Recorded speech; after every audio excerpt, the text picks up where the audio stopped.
જય શ્રી કૃષ્ણ મિત્રો, સ્વાગત છે તમારું મમ્મીની રસોઈમાં। આપણે નોર્મલ ને સાદા ભજીયા, આખા મરચાંના ભજીયા તો બનાવતા જ હોય, પણ આજે આપણે ખંભાતના એવા પ્રખ્યાત દાબડા ભજીયા બનાવશું। દાબડા ભજીયા બનાવવા માટે અમે 3 નંગ બટેટા લીધા છે, મીડિયમ સાઇઝના। આ 1 વાટકો બેસનનો લોટ લીધો છે। આ ચવાણું લીધું છે તીખું, એની જગ્યાએ તમે ગમે એ મોરા ગાંઠિયા સેવ ગમે એ લઈ શકો।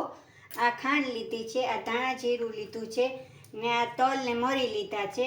આ 6-7 કળી લસણની લીધી છે ને 1 ટુકડો આદુનો લીધો છે। આ કોથમીર છે, આ મરચાંનો ભૂકો છે 1 ચમચી, આ ગરમ મસાલો છે ને સ્વાદ પ્રમાણે મીઠું।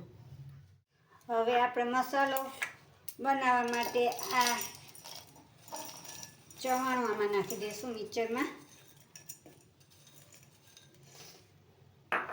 આ મરચાંનો ભૂકો નાખી દઈશું। આ ધાણા જીરું છે એ નાખી દઈશું। આ લસણ ને આદુની કળી લીધી હતી એ નાખી દઈશું। આ તલ ને મરી લીધા હતા એ નાખી દઈશું ને આ ગરમ મસાલો નાખી દઈશું। ખાંડ નાખશું, લીંબુ આપણે ઉપરથી મસાલો થઈ જાય પીસાઈ જાય પછી નાખશું। આ સ્વાદ પ્રમાણે મીઠું નાખી દઈશું। અને એક ધારું નથી પીલવાનું, મિક્સર બંધ કરતું જવાનું, ચાલુ કરતી જવાનું, અચકચરા જેવું પીસવાનું છે। હવે આને આપણે પીસી લઈએ। આપણો આ મસાલો પીલાઈ ગયો છે, એને આપણે અચકચરો જ પીલવાનો છે, મિક્સર ચાલુ બંધ કરવાનું છે। હવે આપણે ખાંડ નાખી હતી, હવે આપણે અડધું લીંબુ નીચવી લઈએ।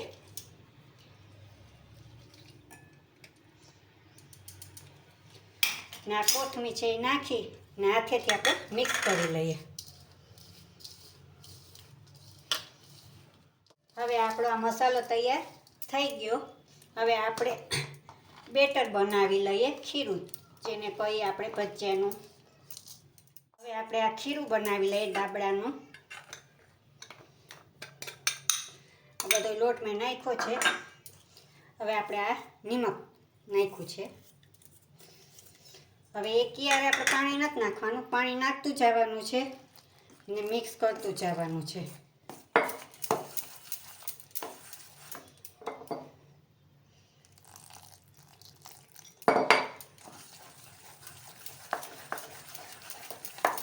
હવે આપણું આ બેટર થઈ ગયું છે, આવી રીતના ચમચાની ધારેથી પડવું જોઈએ એવું રાખવાનું આપણે। હવે આપણે બટેટાની ચિપ્સ કરી લઈએ। આપણે આ બટેટા લીધા હતા એની આપણે છાલ પાડી ને આછી એવી ઓલી પતરીમાં પતરી કરી લેશું, કારણ કે બધાના ઘરમાં તો હોય જ વેફર પાડવાની પતરી, ઓલું એનાથી આપણે પાડી લેશું। હવે આપણે આ જે વેફર કરતા હોય એવી પતરી હોય એનાથી આપણે પાડી લેવાના છે।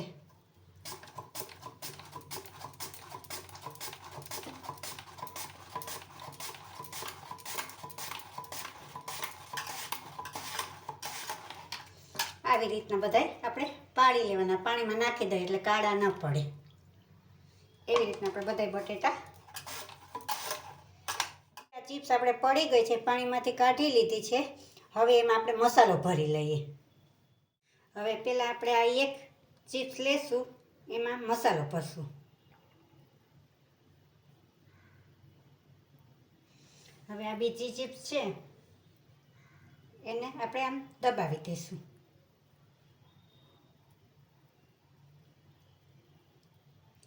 આપણે બધી આવી રીતના ભરી લેવાની।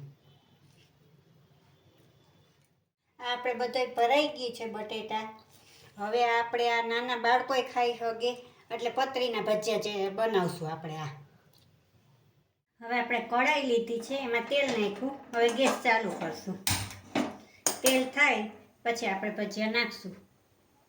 હવે આપણું આ તેલ થઈ ગયું છે।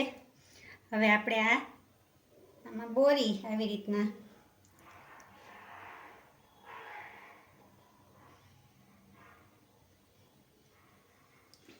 બધાય નાખી દઈશું।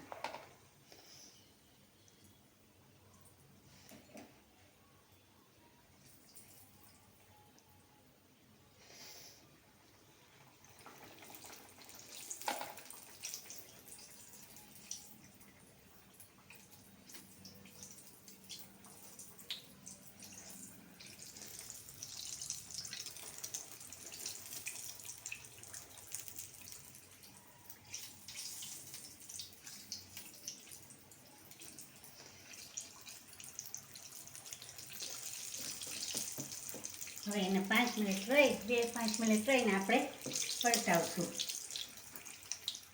જો બધા જો ફૂલી ગયા છે ને સરસ થઈ ગયા છે.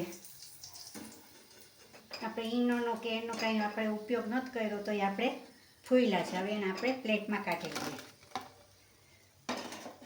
હવે બીજા આપણે નાખી દઈએ. હવે આપણે આ ગ્રીન ચટણી બનાવી લેશું. આપણે આ કોથમીર બધું સુધારેલી લીધું છે ધોઈને.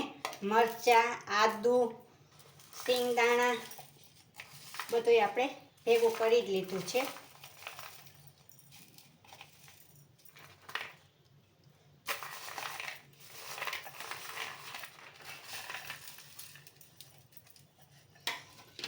હવે એમાં આપણે આ એક લીંબુ નીચોઈ નાખશું.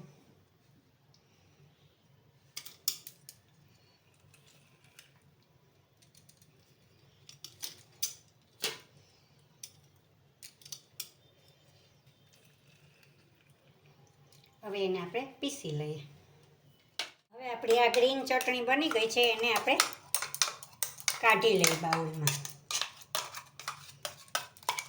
હવે આપણે આંબલીની ગોળની ચટણી કરી લઈશું. આ બધી આંબલી આપણે નાખી દીધી છે એમાં. હવે આપણે પાણી નાખશું એમાં.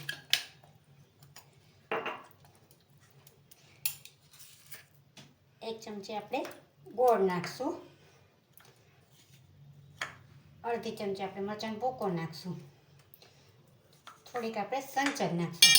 હવે આને આપણે ગેસ ઉપર ઉકાળી લઈએ. આપણે ગેસ ચાલુ કરશું. ધીમે એને આપણે ઉકળે ત્યાં લગી આપણે એને ઉકાળી લઈશું. હવે આપણી આ ચટણી ઉકળી ગઈ છે. આપણે આરા લોટ લીધો હતો ને એમાં થોડુંક પાણી નાખી હલાવીને નાખી દેશો એટલે આપણી ચટણી સરસ ઘટ થઈ જશે.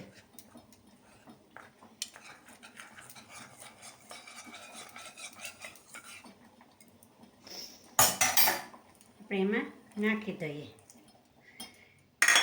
આપણી ચટણી સરસ ઘટ થઈ જશે.